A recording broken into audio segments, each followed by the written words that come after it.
Welcome to Cruising with E-Rider. Tonight it's my pleasure to bring you a legend of the car industry, Carl Casper. Man, thanks, Ray. What's going on? Just here having a good time in Auburn, Indiana, loving this cold front that's coming through. Oh, it's chilly for sure. Yes, most definitely.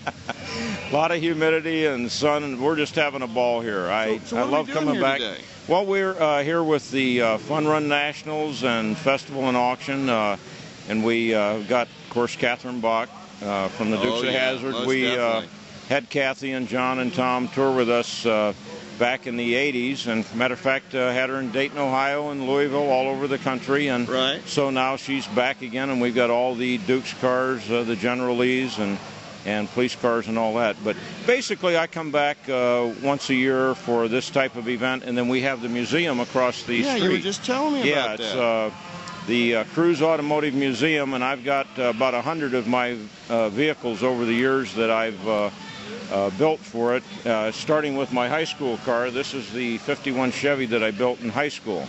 Man, it's amazing. You still have that one. Yeah, and we just restored it. We just finished restoring it. It's an all-metal car, no plastic or fillers of any kind, and very, very rare. Yeah. And, of course, it has the 6 2-barrel Stromberg carbs on the Chevy V8. It was one of the very first 283s. So man, what got you started in cars? Well, just basically as a kid, I just had a great interest in it, and at 12 years old, I got an old Singer 111W sewing machine and an old spray gun, and I would upholster people's cars and paint their cars for free to start with, just to get practice, and then once I got good enough to maybe get $5 or $10, exactly, and then I just worked my way up. But I was just playing, having a lot of fun, and the one thing I find with cars is when you do, your hobby becomes your vocation and your profession, you can honestly say I've never worked a day in my life, because you're being paid to play. It is. It's exactly. And so I happen to be one of those lucky ones that turned my hobby into my career, and I just had a ball. Which is a pleasure anytime. Oh yeah, every day it's just I get out of bed like a shot out of a rocket. I can't wait to get back to work. So man, just how many love cars it. have you done?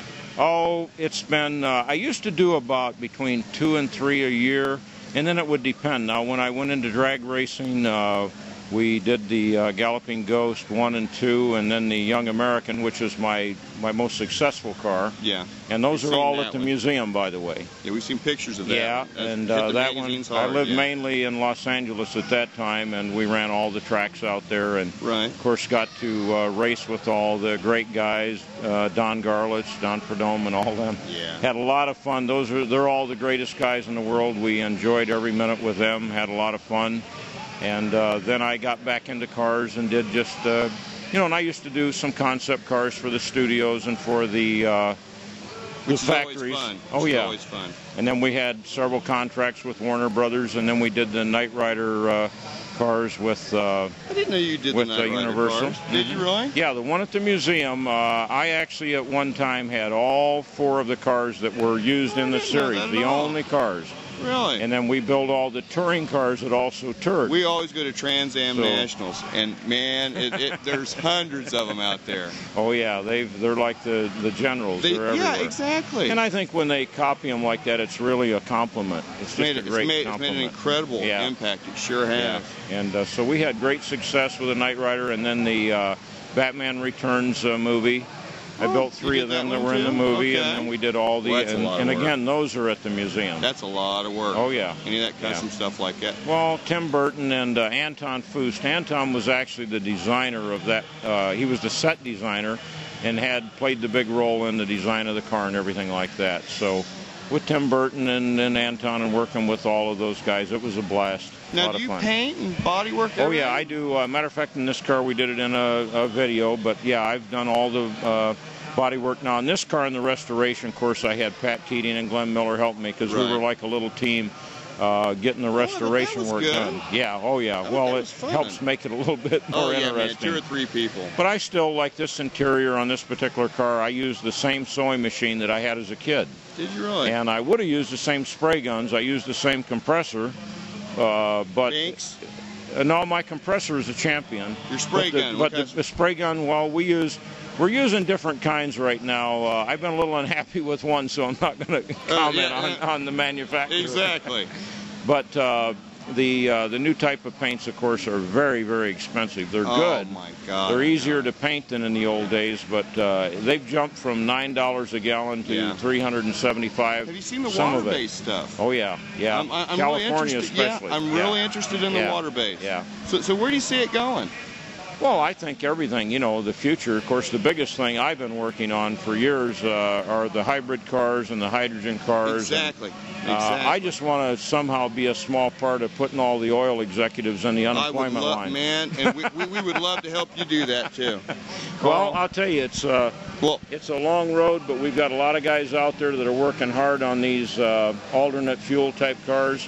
And that's kind of where a lot of my energy is going now, because it's good to hear, man. And I like to see individuals, like historically, a lot of individuals have been played an important role in the evolution of different engines and things like that.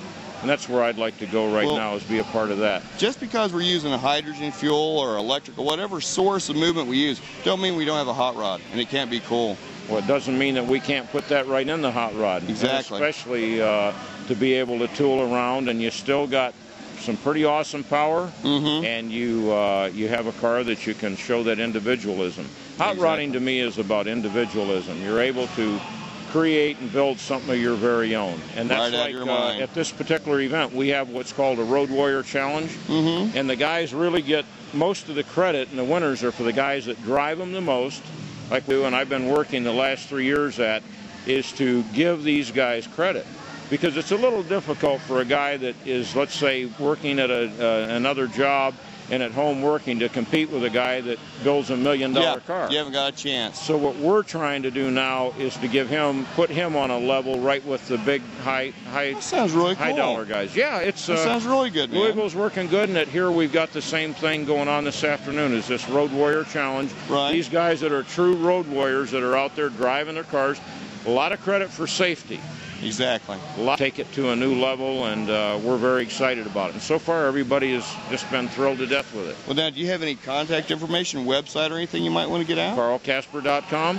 CarlCasper.com. We're upgrading it all the time. We're going to have a lot of little updates on things of what's going on and what people are doing in the industry, and, of course, with their own shows and that. So. Well, thanks for bringing the museum. Thanks for bringing the museum to us also. And I do want to say the big guy we got to thank is Dean. Dean put up $24 million. Dean Cruz. $24 million. Really? It's right on I-69 as you come in. It's right across from the auction park. Dean is a true car supporter. Oh, my. There's no two ways about it. This was all money he donated. It was all his foundation put all that money up, and so. And the other thing is that I'm so proud of with the antique. We got to come over and see your museum. This place is unreal. It was worth doing an interview to find out about the museum. And by the way, I want to say hi to everybody in Dayton, Ohio. That's right. We miss Carl Casper in Dayton, Ohio. Thanks so much, man. Bye-bye. And keep cruising with E-Rider.